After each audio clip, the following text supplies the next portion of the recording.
L'histoire commence lorsqu'un type nommé Aragito se réveille dans un endroit étrange. Il est complètement perdu, et les gens qui font la queue devant lui se plaignent tous d'être morts. Aragito pense qu'il était en route pour faire du ski avec certains de ses collègues. Il se demande si le bus dans lequel il se trouvait a eu un accident, car ses souvenirs de ce qui s'est passé sont flous. En regardant autour de lui, Aragito commence à se demander si tous ceux qui font la queue avec lui sont réellement morts. Il aperçoit même sa patronne de son pays d'origine, et elle s'appelle Igarashi. Juste à ce moment-là, un guide commence à appeler tout le monde dans l'ordre et lui dit d'avancer calmement. Quand vient le tour d'Aragito, le guide lui remet une licence et lui donne quelques instructions. Elle lui dit que, une fois arrivé, il doit se rendre à la guilde en premier et choisir son métier. Aragito ne comprend pas ce qu'est la guilde, mais le guide l'envoie dans son nouveau monde avant qu'il n'ait pu poser de questions. Alors qu'il est téléporté, le guide lui souhaite la bienvenue au pays du labyrinthe et lui dit qu'il va maintenant commencer sa nouvelle vie. La première étape d'Aragito dans ce nouveau monde est une guilde, comme le guide le lui a dit. À l'intérieur, il aperçoit une femme dont il est presque certain qu'elle était dans le bus avec lui dans son ancien monde. Une réceptionniste nommée Louisa aide cette femme, et elle révèle que son nom est Suzuna. Louisa félicite Suzuna parce que sa demande pour devenir une prêtresse a été acceptée après l'évaluation de ses aptitudes. Alors que Suzuna s'en va joyeusement, elle croise une autre fille nommée Lydia. Suzuna ne veut pas d'ennui, alors elle dit qu'elle est nouvelle ici. Lydia le sait déjà car quiconque s'inscrit à cette guilde est un novice qui vient d'être réincarné ici. Lydia explique qu'elle cherche quelqu'un avec un métier d'arrière-garde car une partie de son métier d'avant-garde n'est pas géniale. Elle admet qu'il pourrait être difficile pour un novice de faire équipe, mais elle dit que rejoindre un groupe fait monter de niveau les gens rapidement. Lydia a une certaine réputation, alors les gens autour commencent à raconter qu'elle recrute encore des gens. Lydia supplie Suzuna de former un groupe avec elle, et Suzuna est prise au dépourvu. Certains font remarquer que Lydia essaie toujours de recruter des gens, et ils se demandent combien de temps celui-ci va durer. Ils disent que, peu importe sa force, cela finit toujours de la même manière à cause de quelque chose chez elle. Aragito les entend, et il se demande ce que ce quelque chose est. Tout le monde rit de Lydia, mais Suzuna surprend tout le monde en acceptant l'invitation de Lydia. Lydia est ravie d'entendre cela, alors elles vont boire du thé ensemble pour célébrer. Louisa remarque alors qu'Aragito a une licence non enregistrée, alors elle l'appelle pour commencer. Louisa explique que seules les personnes qui s'enregistrent en tant que chercheurs sont autorisées à entrer dans le labyrinthe de ce pays. Avant de s'enregistrer, Aragito demande à Louisa ce qu'est censé être cet endroit appelé pays du labyrinthe. Elle explique que c'est une nation qui n'abrite que des chercheurs qui explorent des labyrinthes et les personnes qui les soutiennent. Les gens dont les âmes se réincarnent ici commencent tous leur nouvelle vie ici en tant que chercheurs, tout comme Aragito. En entendant tout cela, Aragito réalise qu'il est vraiment mort dans son ancien monde. Il a soudainement mal à la tête, alors Louisa s'inquiète que ses souvenirs soient en désordre à cause de la réincarnation.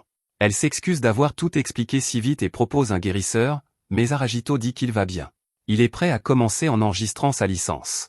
Louisa fait remarquer que la ligne du métier sur sa licence est vierge, donc il doit la remplir. Il peut écrire n'importe quel métier pour lequel il pense être fait ou celui qu'il veut le plus essayer. Aragito est surpris qu'il ne choisisse pas parmi une liste prédéfinie, alors Louisa explique pourquoi le système fonctionne ainsi. Les gens se réincarnent ici avec toutes sortes d'expériences, donc ce système leur permet d'en tirer le meilleur parti. Aragito sait à quel point cette décision est importante, alors il prend un moment. Il réfléchit au fait que le fait d'obtenir ou non un métier très demandé déterminera s'il part du bon pied ou du mauvais pied. Il se souvient de son ancienne vie, où il était surmené chaque jour par sa jeune patronne élite. Cette patronne était Igarashi, et Aragito pense à la façon dont sa vie professionnelle à l'époque était essentiellement un enfer. Elle voulait toujours entendre toutes ses idées pour toutes les prendre. Maintenant qu'Aragito est dans un monde différent, il dit qu'il est enfin libéré des chaînes de cette entreprise. Il n'a plus à travailler sous les ordres d'une femme de carrière puissante, il veut juste une vie agréable et facile. Aragito n'en pourrait pas être plus heureux, mais il est horrifié lorsqu'il entend la voix d'Igarashi. Elle explique qu'elle est morte chez elle comme lui, et maintenant ils vont tous deux commencer leur nouvelle vie ici.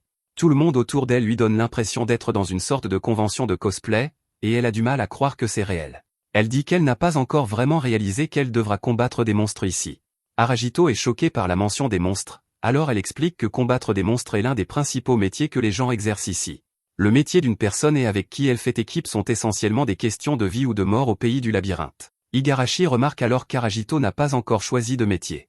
Elle dit que ce serait bien s'il pouvait obtenir un métier qui lui donnerait quelqu'un vers qui se tourner si elle a besoin d'aide. Notre héros change rapidement de sujet et se demande quel métier elle a choisi.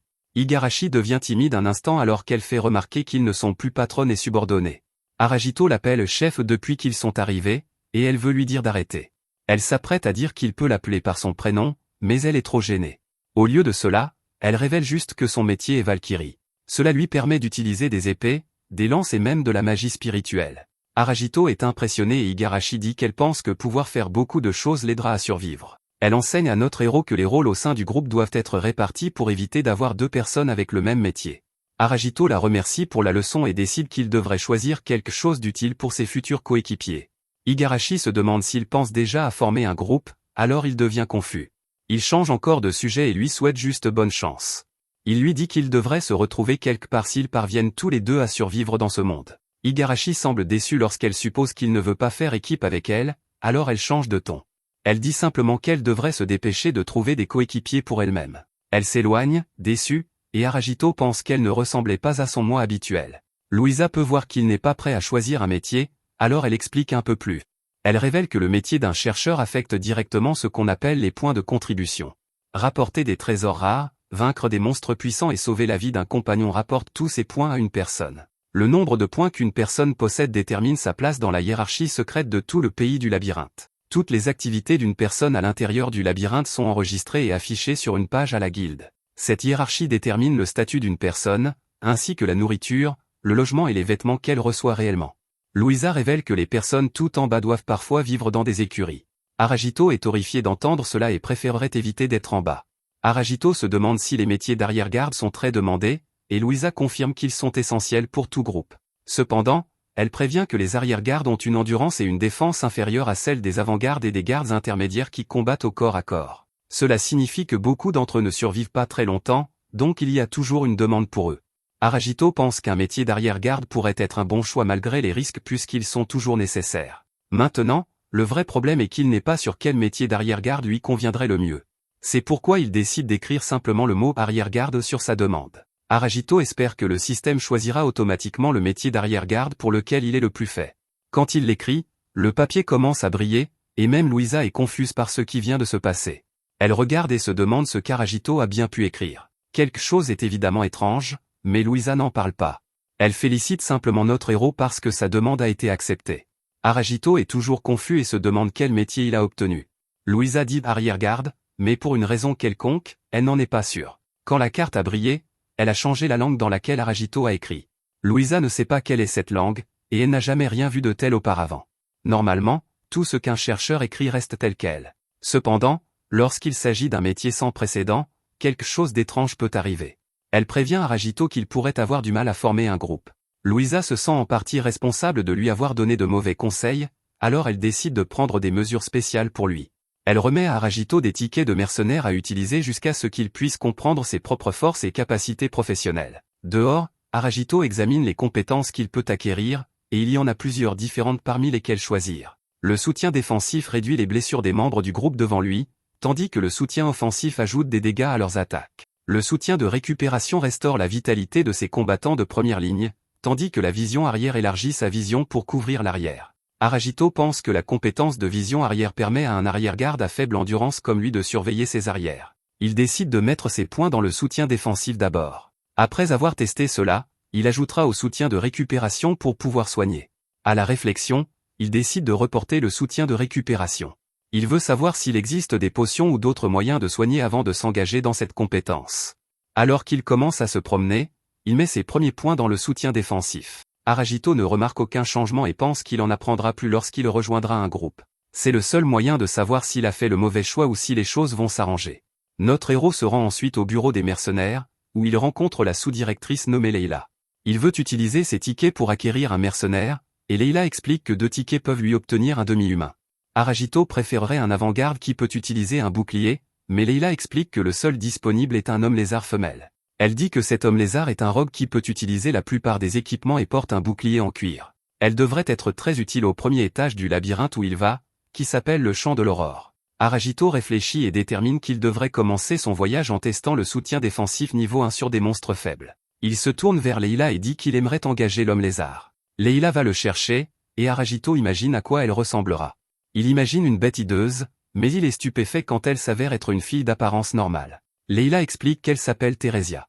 Aragito dit qu'elle ressemble à un humain, mais Leila révèle qu'elle est en fait une ancienne humaine. Un demi-humain est ce en quoi une personne se transforme après avoir été tuée par un monstre à l'intérieur d'un labyrinthe. C'est une des raisons pour lesquelles les gens disent toujours que les morts ne peuvent pas être ressuscités au pays du labyrinthe. Si la transformation peut être annulée d'une manière ou d'une autre, un demi-humain peut retrouver sa forme originale. Aragito se demande pourquoi elle est traitée comme un homme lézard, et Leila explique quelque chose de troublant à propos des demi-humains. Tout d'abord, contrairement aux humains normaux, il n'est pas illégal d'apposer le sceau d'esclave sur les demi-humains. En plus de cela, personne n'est même capable de communiquer avec eux.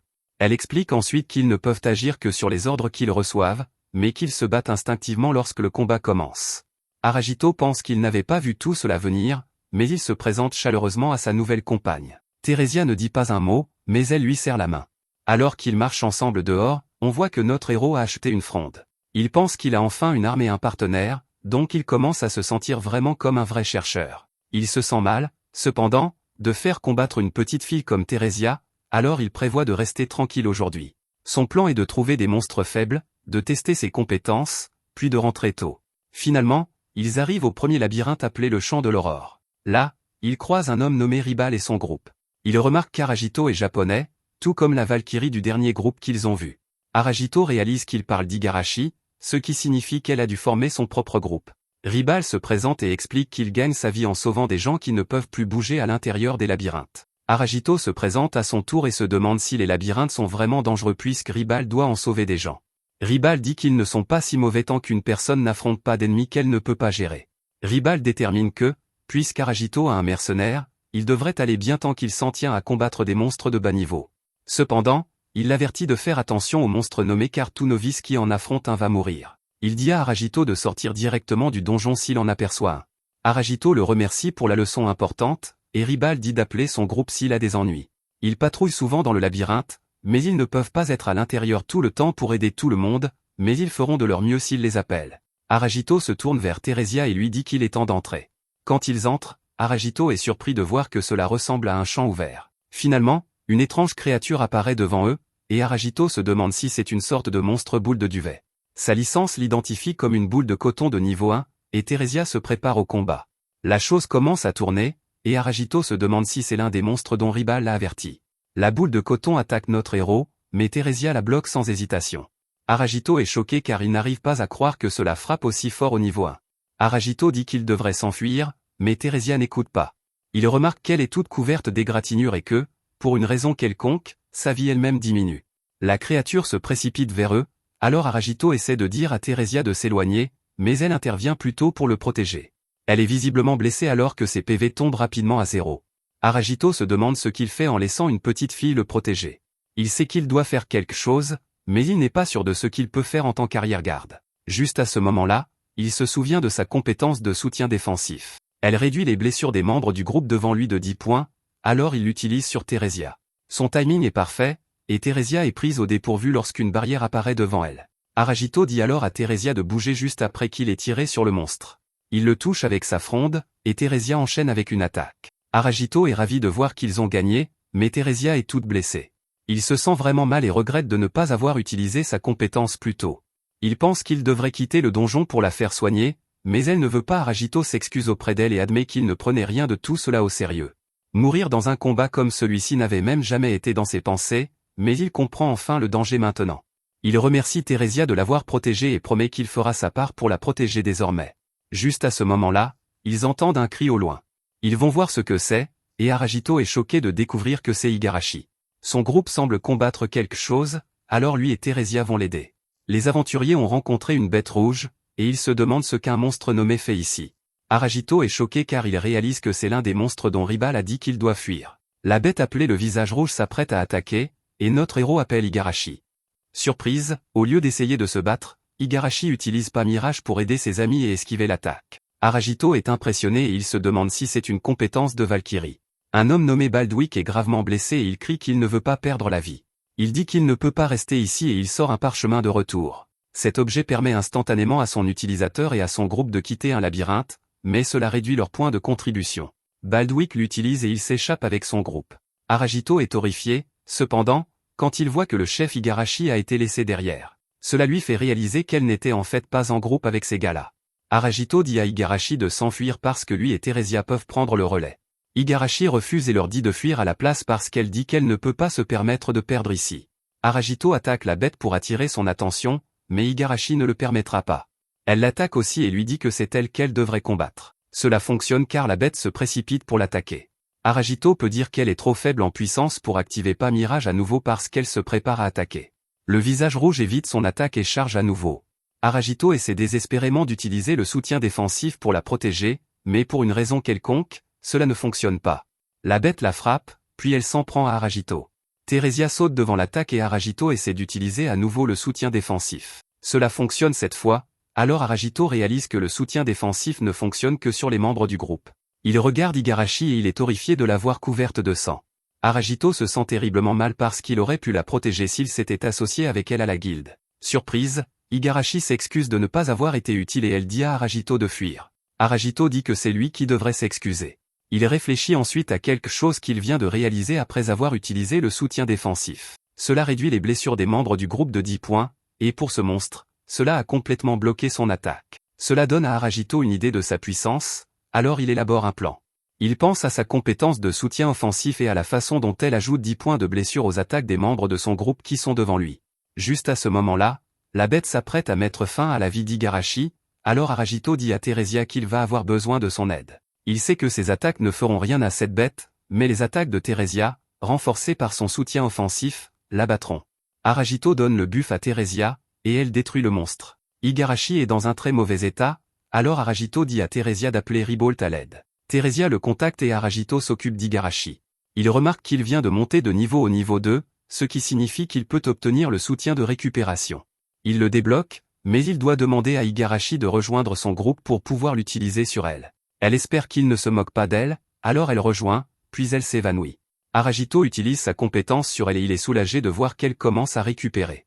Aragito range ensuite le visage rouge vaincu, et nous voyons que Ribolt est arrivé. L'état d'Igarashi est toujours très grave, alors il l'emmène immédiatement voir un guérisseur. Les deux filles qu'Aragito avait vues auparavant arrivent et elles se demandent ce qui a bien pu se passer. Aragito explique qu'un monstre nommé est apparu et que c'était serré, mais qu'ils ont réussi à s'en occuper. Les filles sont stupéfaites car cette boule de coton rouge est capable d'anéantir complètement des groupes de niveau 3 entiers. L'une d'elles exige de savoir comment ils l'ont vaincue, mais elle réalise qu'elle est impolie. Aragito travaillait autrefois avec ses filles, et elles se présentent comme Lydia et Suzuna. Suzuna se demande ce qui est arrivé à Igarashi car elles sont toutes les deux inquiètes pour elle. Aragito lui dit de ne pas s'inquiéter car la vitalité d'Igarashi a déjà récupéré.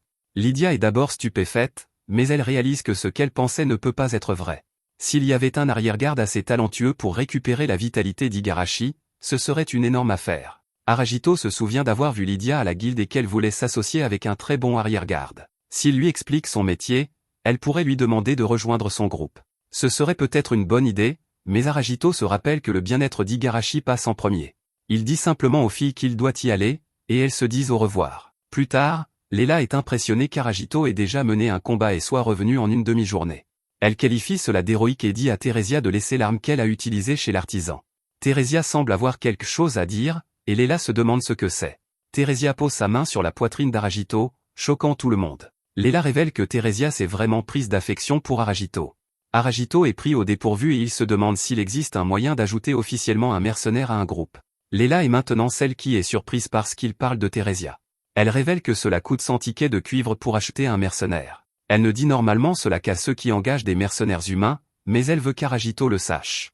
Aragito estime que le prix n'est pas si élevé si cela fait de Theresia un véritable membre de son groupe. Ils ne sont partis en quête ensemble qu'une seule fois, mais la coéquipière qu'est Theresia est déjà indispensable. Plus tard à la guilde, Louisa s'inquiète qu'Aragito ait pu être blessé, mais il lui fait remarquer qu'il est indemne. Il aimerait lui parler en privé, alors ils vont dans une autre pièce. Aragito sort le visage rouge qu'il a vaincu, et Louisa passe en revue les résultats de sa première quête. Il a abattu Redface, qui est un monstre portant une prime, donc sa récompense est de 20 pièces d'or. Louisa voit ensuite son total de points de contribution, et elle est absolument abasourdie de voir le nombre 280. Elle dit que c'est bien trop incroyable car le plus qu'elle ait jamais gagné en tant que chercheuse n'était que de 105. Elle a même dû tuer 50 boules de coton juste pour atteindre le niveau 2, donc c'est incroyable. Aragito demande à propos d'une statistique appelée confiance qui est affichée sur sa licence. Louisa explique que le fait qu'un chercheur établisse ou non des relations harmonieuses avec d'autres chercheurs se reflète dans ses points de contribution. La confiance ne peut normalement pas être quantifiée, mais une licence l'évalue et la quantifie en fonction de l'état de vos coéquipiers. Le taux d'augmentation de la confiance d'un chercheur affecte également ses points de contribution, mais il dépasse rarement 5 en une seule quête. Louisa est stupéfaite car Aragito a mystérieusement 50. Elle ne peut que se demander à quel point Aragito s'est rapproché de son coéquipier. Aragito réalise que c'est probablement pour cela que Theresia agissait comme elle le faisait plus tôt. Il réfléchit ensuite à quelque chose qu'il vient de réaliser. Pour tirer le meilleur parti de ses pouvoirs d'arrière-garde, il a besoin de très bonnes relations avec son avant-garde et sa garde intermédiaire. Cela signifie qu'au fur et à mesure qu'il les soutient, elles s'attacheront à lui de manière anormale. Aragito panique en réalisant que le fait qu'elle ressente des choses aussi fortes pour lui pourrait s'avérer être une très mauvaise chose. Louisa fait remarquer que la confiance n'augmente généralement pas avec un demi-humain, ce qui rend son ombre encore plus étonnant. Elle déclare que son nouveau métier inconnu pourrait être le métier d'arrière-garde le plus puissant du monde entier. Aragito écarte modestement la remarque, mais il demande à Louisa de n'en parler à personne. Elle comprend parce que si la nouvelle se répand, beaucoup de gens pourraient essayer de l'utiliser.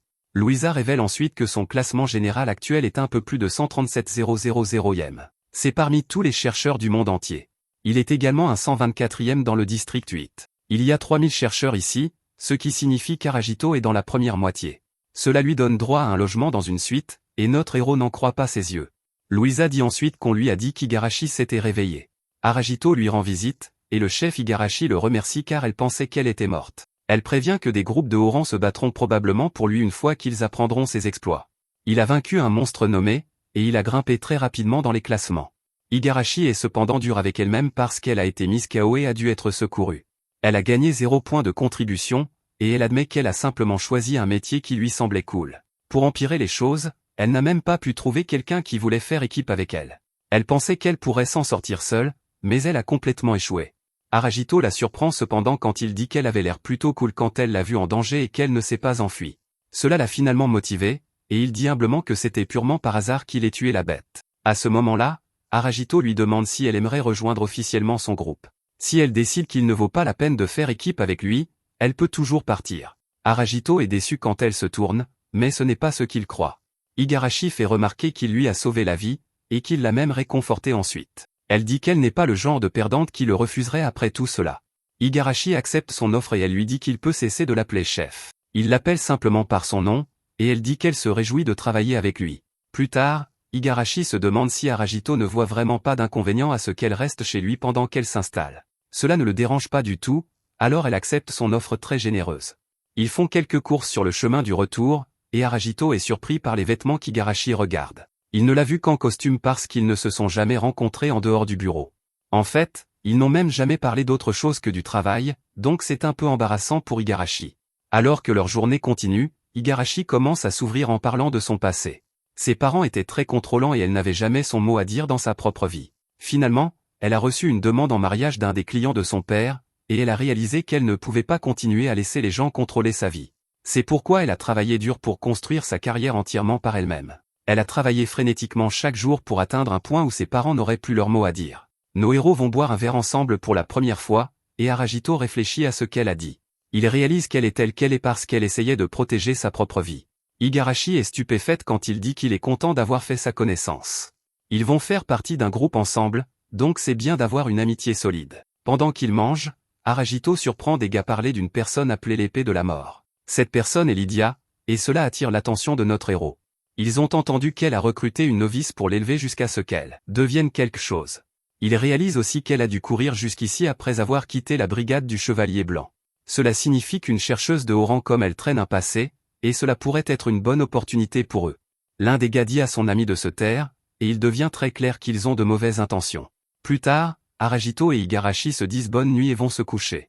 Igarashi ne peut s'empêcher d'interrompre son repos car elle aimerait qu'il dorme avec le dos tourné vers elle. Aragito dit qu'il n'avait même pas remarqué et qu'il a dû se retourner dans son sommeil. Igarashi s'excuse parce qu'elle sait que c'est bizarre, mais cela la fait se sentir étrange. Juste à ce moment, Aragito réalise ce qui se passe réellement. Il regarde sa licence et voit que tout cela est causé par sa compétence d'arrière-garde appelée soutien de récupération. La façon dont les lits sont positionnés fait que les deux sont techniquement considérés comme avant-garde et arrière-garde. Aragito s'excuse frénétiquement et dit qu'il va dormir dans le salon. Là, il réalise que cette compétence reste en effet en dehors du combat, et qu'elle lui fait ressentir quelque chose. Cela ne va pas être bon, donc il va devoir déplacer son lit. Le lendemain matin, Igarashi se présente à Theresia et la remercie de l'avoir sauvée. Theresia ne dit pas un mot comme toujours, alors Igarashi se demande si elle a dit quelque chose de mal. Aragito lui dit de ne pas s'inquiéter car c'est comme ça que Theresia est toujours. Quand ils arrivent à leur destination, Aragito explique quelques-unes des améliorations qu'ils ont obtenues. Theresia a reçu un petit bouclier rouge qui réduit les dégâts de feu, et Igarashi a reçu une écharpe qui fait de même. Quant à Aragito, il a fait passer son lance-pierre à une bien meilleure arme appelée le coup de lame. Maintenant qu'ils ont ces objets, Aragito déclare que les deux filles serviront d'avant-garde. Il se lance dans le combat, et Aragito utilise le soutien défensif pour aider Igarashi à vaincre un monstre. Il l'utilise à nouveau et confirme qu'il atteint tous les membres de son groupe qui servent d'avant-garde. Il continue le combat, et à la fin, Aragito regarde ce qu'ils ont accompli. Ils ont anéanti 15 boules de coton et 3 abeilles à dard empoisonnées. Aragito est très satisfait car cela prouve que son groupe fonctionne incroyablement bien. Finalement, ils arrivent à l'entrée du deuxième étage du labyrinthe. Ils n'ont qu'à y entrer, mais Igarashi pense que cela a l'air sinistre. Aragito pense qu'il a besoin de 100 tickets pour ajouter Theresia à son groupe. Il veut le faire dès que possible, alors il devrait combattre les monstres bien plus forts qui se trouvent au deuxième étage. Cependant, des rumeurs circulent qu'un monstre nommé y est apparu. On l'appelle le Juggernaut, et il est assez vicieux pour anéantir des groupes de niveau 3 et 4. Le groupe d'Aragito n'est encore que de niveau 2, alors le rencontrer serait la fin pour eux. Il dit aux filles qu'ils rentrent pour aujourd'hui, mais ensuite ils entendent un cri. Ils n'ont pas de temps à perdre, alors ils se précipitent vers le deuxième étage. Là, ils trouvent Lydia et Suzuna devant un monstre géant. Il s'appelle un ORC accro, et il est vraiment dangereux. Lydia dit à Suzuna de rester en arrière, et elle déclenche son attaque taille transperçante. Elle élimine l'ORC, mais les bêtes dangereuses restent. Aragito dit à Igarashi et Theresia qu'ils s'occuperont d'elles-mêmes. Aragito essaie d'en toucher une avec son lance-pierre, mais elle est trop loin. Il protège ensuite Theresia pour qu'elle puisse éliminer une des abeilles. Igarashi utilise une attaque d'éclair, et elle élimine l'autre toute seule. Aragito s'occupe de Suzuna et elle dit qu'elle va bien. Elle admet qu'elle a l'impression de retenir Lydia, mais Lydia n'est pas d'accord. Elle fait remarquer que Suzuna est arrivée jusqu'ici et a vaincu un tas de boules de coton.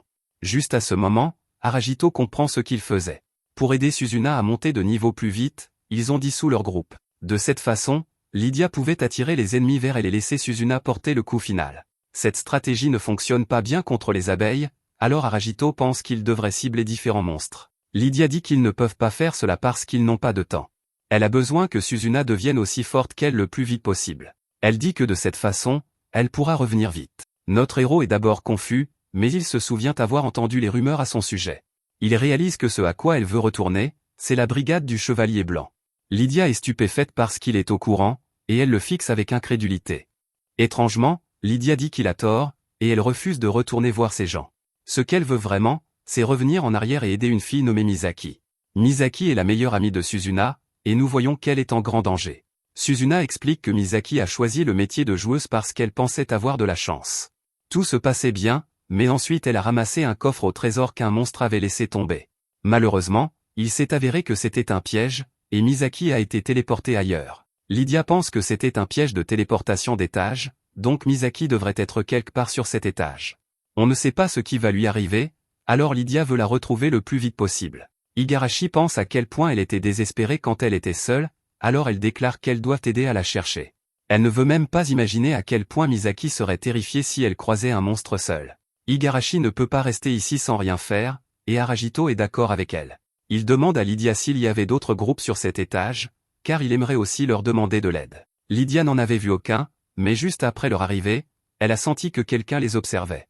Igarashi trouve cela très étrange, et elle se demande pourquoi quelqu'un regarderait des gens entrer au deuxième étage. Aragito prend alors un moment pour réfléchir à leur situation. Obtenir de l'aide d'autres groupes sera difficile, mais s'ils se séparent et que quelqu'un tombe sur une horde de monstres, ce serait bien pire. Notre héros surprend alors tout le monde quand il demande à Lydia et Suzuna de rejoindre temporairement son groupe. Il explique qu'il est un soutien arrière, mais qu'il ne peut soutenir que les personnes qui sont dans son groupe. Lydia réalise que cela aiderait Suzuna à monter de niveau en toute sécurité, alors elle dit à Suzuna de les rejoindre. Suzuna demande ce qu'elle va faire, alors Lydia explique qu'elle les accompagnera en solo. Son niveau est plus élevé que le leur, donc si elle rejoint leur groupe, ils gagneront tous moins d'expérience.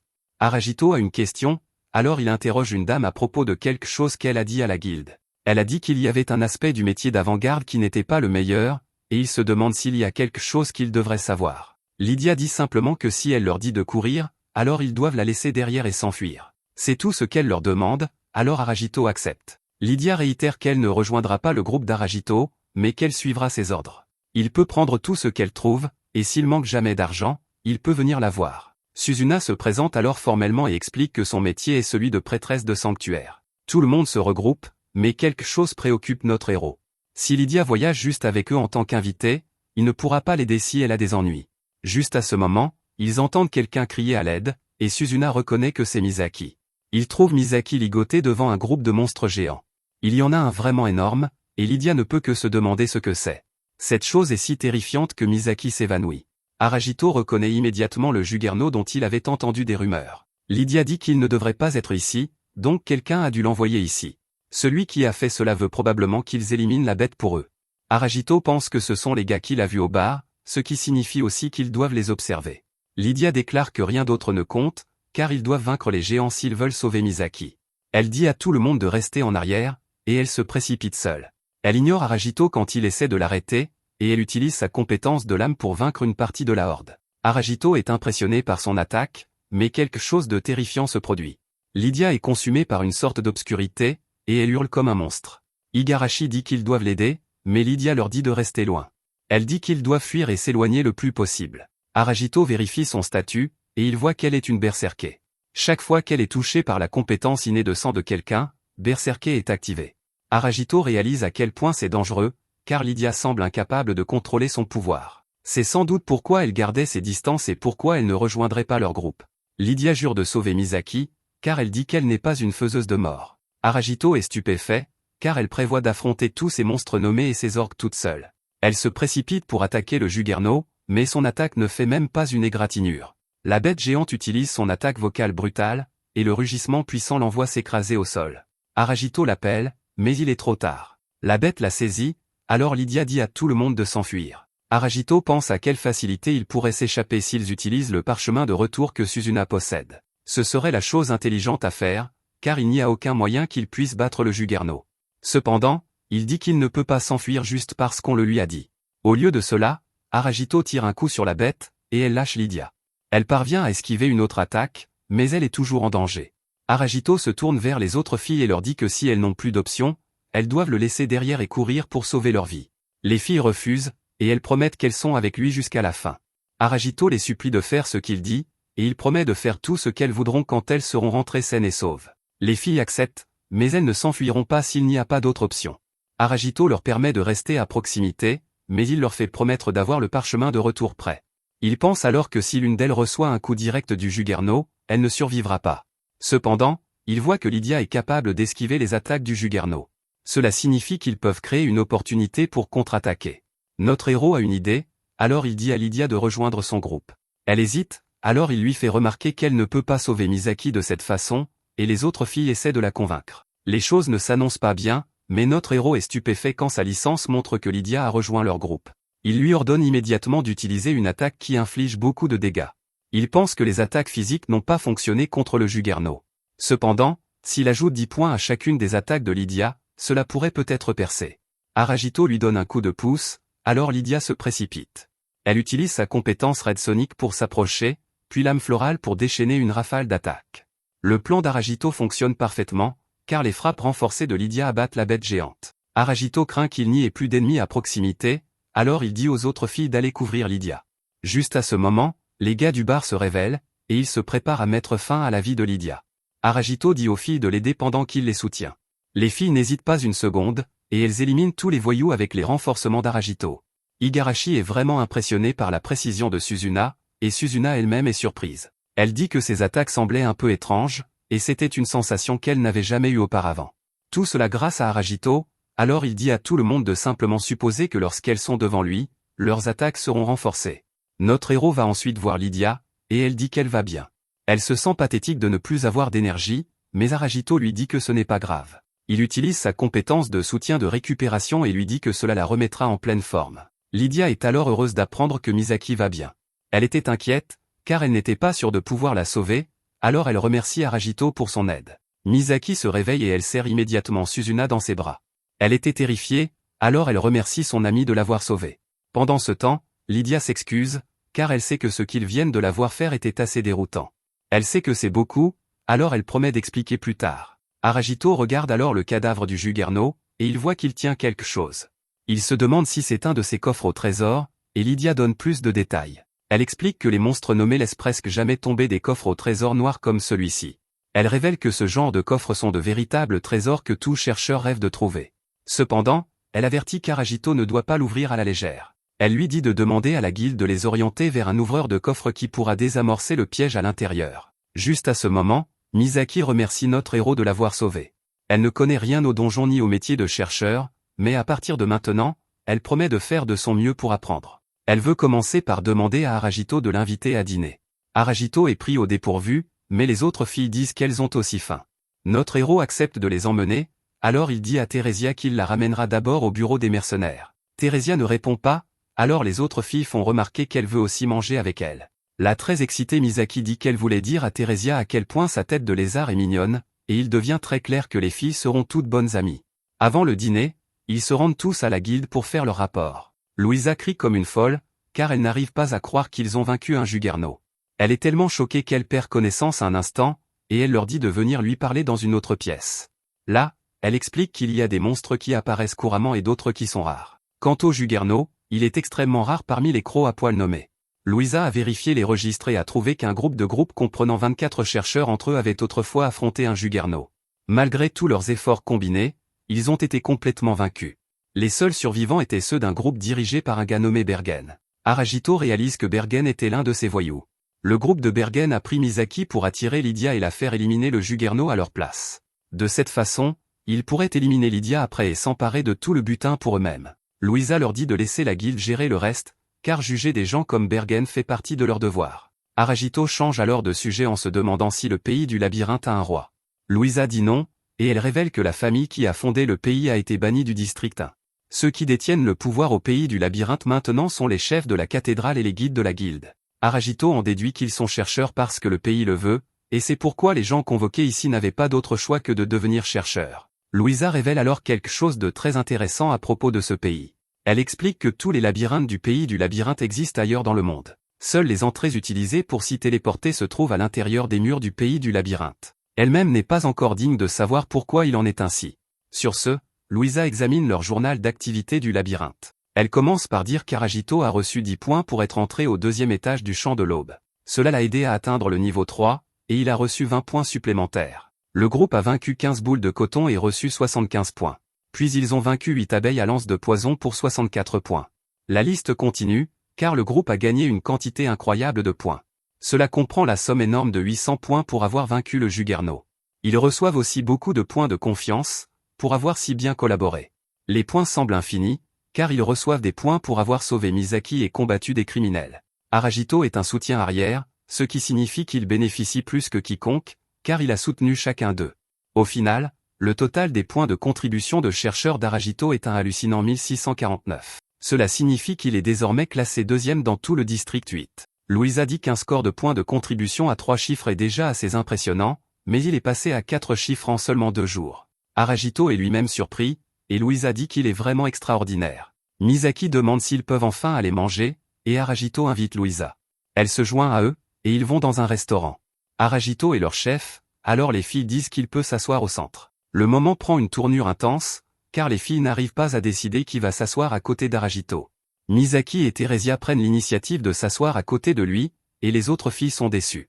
Misaki aimerait beaucoup savoir quel genre de fille Aragito aime, mais notre héros reste professionnel. Il dit que ce genre de sujet est interdit, et la nourriture arrive enfin. Tout le monde aimerait qu'Aragito porte un toast, mais il veut d'abord leur dire quelque chose.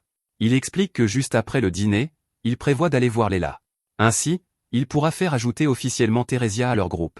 Il révèle que son objectif est de redonner à Theresia son corps humain, et Theresia reste sans voix. Les filles se demandent s'il est même possible de rendre à Theresia sa forme humaine, alors Aragito explique ce que Léla lui a dit, s'ils peuvent annuler sa transformation, alors elle pourra retrouver sa forme originale. Aragito ne sait pas comment faire, mais Louisa possède quelques informations. On dit que pour annuler une transformation de demi-humain, il faut se rendre à la cathédrale du district 4. Ce ne sera pas facile, cependant, car très peu de chercheurs ont jamais réussi à atteindre le district 4 depuis le district 8. Même Lydia dit qu'elle n'est allée que jusqu'au district 5. Leur voyage est sur le point de devenir bien plus dangereux, alors Aragito dit qu'il ne blâmerait aucune des filles si elles refusaient de les accompagner. Il pense que c'est une question de vie ou de mort, donc il ne peut pas entraîner les filles là-dedans à la légère. Il aimerait connaître leur avis, alors Igarashi dit immédiatement qu'elle viendra. Theresia l'a beaucoup aidé, donc elle veut lui rendre l'appareil. De plus, elle sait qu'Aragito est une bonne personne, et qu'il ne mettrait jamais aucune d'entre elles dans un danger inutile. Même dans leur vie antérieure, Aragito n'a jamais laissé ses collègues se surmener. En fait, si personne ne l'arrêtait, c'est lui qui se surmènerait. C'est pourquoi Igarashi pense qu'il a besoin de quelqu'un pour veiller sur lui. Louisa dit qu'elle se joindra à eux car elle a confiance en les capacités d'Aragito. Peu importe le danger, elle est sûre qu'avec son aide, ils atteindront le district 4. Misaki dit avec enthousiasme qu'elle viendra aussi, car rester serait ennuyeux. En plus de cela, son instinct de joueuse lui dit qu'elle vivra plus longtemps si elle est avec Aragito. Suzuna aimerait aussi aider, mais elle a rejoint le groupe de Lydia en premier. Elle veut rester loyale envers Lydia et entendre ce qu'elle a à dire. Lydia rappelle à tous le problème qu'elle a et dont ils ont été témoins plus tôt. Elle explique que son épée s'appelle l'Empereur Écarlate. On la trouve dans un coffre au trésor laissé par un certain monstre nommé. L'Empereur Écarlate devient également le métier inhérent de la personne qui l'équipe. Lydia explique qu'elle était à l'origine une bretteuse, mais qu'elle s'est transformée en lame maudite. Sa compétence inhérente, appelée Berserk, s'active automatiquement lorsqu'elle reçoit le sang d'un autre sur elle. Pour empirer les choses, elle ne peut pas déséquiper l'épée. Aragito, choquée d'apprendre tout cela, se demande pourquoi elle n'a pas recherché l'épée avant de l'équiper. Lydia explique qu'elle faisait partie d'un groupe appelé la Brigade du Chevalier Blanc. Ils récupèrent les coffres des monstres nommés et utilisent l'équipement obtenu pour devenir plus forts. Ils n'évaluent rien car cela ne leur importe pas si l'équipement est maudit. Les membres ne peuvent pas non plus refuser d'équiper des objets, car ils feront tout pour devenir plus forts. À l'époque, Lydia voulait aussi devenir plus forte, mais maintenant elle le regrette. Elle a l'impression que cette épée l'a transformée en quelque chose de totalement différent. C'est pourquoi elle peut comprendre Theresia, et pourquoi elle a décidé de les accompagner. En retour, elle aimerait aussi leur aide. Elle dit qu'elle a ses raisons pour avoir besoin de recommencer à avancer, mais qu'elle ne peut pas le faire seule. Aragito accepte de l'aider à annuler la malédiction, et il dit qu'ils pourront chercher un moyen de le faire en chemin.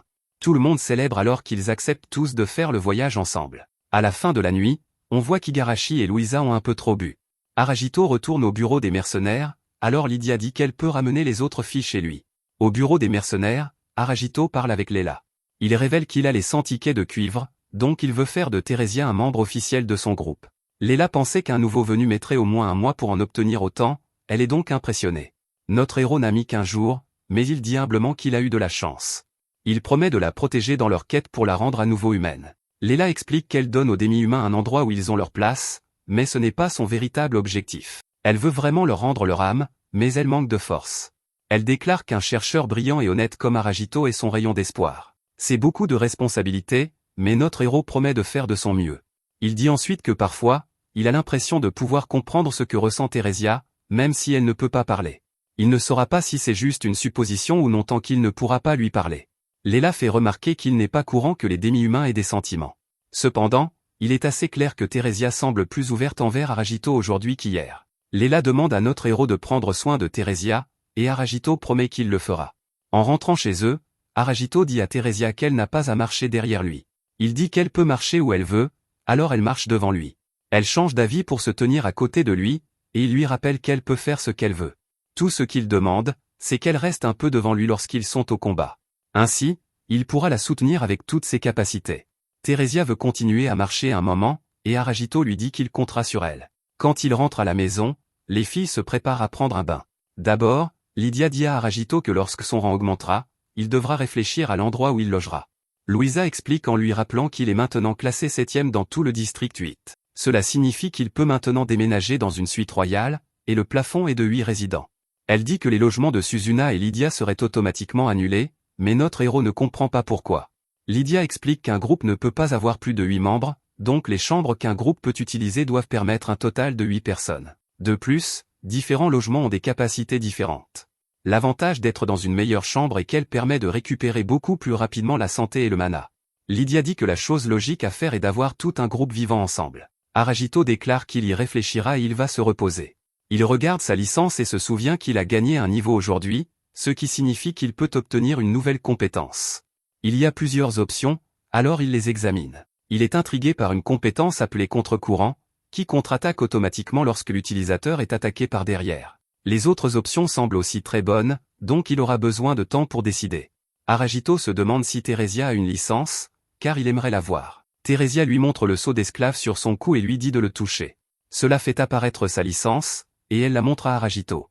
Ils ont tous les deux un point de compétence à attribuer, alors il dit qu'ils peuvent choisir ensemble. Juste à ce moment, Misaki se réveille de sa sieste et promet d'être utile à Aragito. Son métier est joueuse, donc l'avoir à ses côtés facilite la recherche de trésors. Aragito ne peut que se demander pourquoi elle a choisi joueuse comme métier, Alors elle dit que cela semblait amusant. Elle a toujours été bonne aux jeux de cartes, et sa famille a même acheté un billet de loterie qui a gagné 100 000 yens. Aragito détermine qu'elle a vraiment de la chance, alors Misaki dit qu'il peut compter sur elle. Misaki remarque que tout le monde est allé prendre un bain, alors il décide de les rejoindre. Aragito se dirige vers le bain des hommes tandis que Theresia rejoint les filles dans le bain des femmes. Notre héros profite de son moment de solitude, et rien d'inapproprié ne se produit qui doive être coupé de ce résumé. Ensuite, Aragito doit refroidir Theresia après qu'elle ait surchauffé dans le bain. Il est temps de décider dans quelle chambre tout le monde dormira, alors Misaki révèle qu'elle a inventé un jeu. Il y a cette route, et celle que vous choisissez décidera où vous dormirez. Aragito se souvient que dormir dans une chambre avec quelqu'un pourrait être dangereux à cause de ce qui s'est passé avec Igarashi. Il ne saurait pas comment expliquer cela aux filles, alors il joue simplement au jeu. Heureusement, sa route fait qu'il dort seul dans le salon. Il se prépare à aller au lit, et Theresia vient lui rendre visite. Il détermine qu'elle retournera bientôt dans son lit, alors il regarde à nouveau ses compétences. Aragito aimerait choisir contre-courant, mais il se rappelle que les compétences qui profitent au groupe passent en premier. C'est pourquoi il choisit œil de faucon, qui améliore sa capacité à surveiller les situations lorsqu'il est en retrait. Aragito l'utilise immédiatement, et une grille couvre toute la pièce.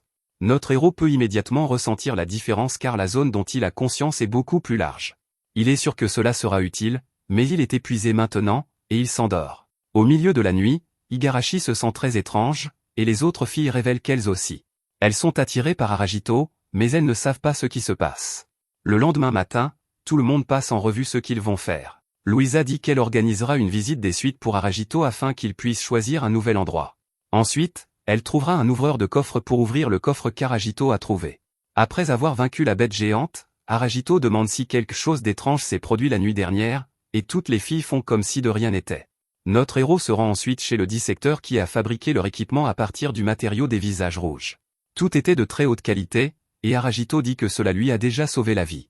Aragito a apporté le Jugerno à disséquer, donc le gars travaille dessus. Le gars dit que le Jugerno est tellement énorme qu'il a fait appel à tous les ateliers de dissecteurs du district 8 pour diviser le travail. Sa fille est là, et il dit qu'elle meurt d'envie de mettre ses talents à profit sur la pièce du Jugerno qu'ils ont. La jeune fille est très impressionnée parce qu'Aragito leur a apporté 2 monstres nommés en 2 jours. Elle dit que voir son succès lui donne envie de retourner dans un donjon. Elle est sûre qu'elle pourrait disséquer toutes sortes de monstres rares si elle allait avec Aragito. Le propriétaire de l'atelier demande alors ce qu'Aragito aimerait faire du matériau une fois qu'ils auront terminé. Aragito dit qu'il aimerait qu'il les garde pendant qu'il décide s'il veut les vendre ou en faire de l'équipement. Dehors, nos héros sont prêts à visiter les suites, mais plus important encore, à rencontrer l'ouvreur de coffre. Aragito regarde le mystérieux coffre noir, et il ne peut que se demander ce qu'il contient. Merci d'avoir regardé mon résumé. N'oubliez pas d'aimer la vidéo.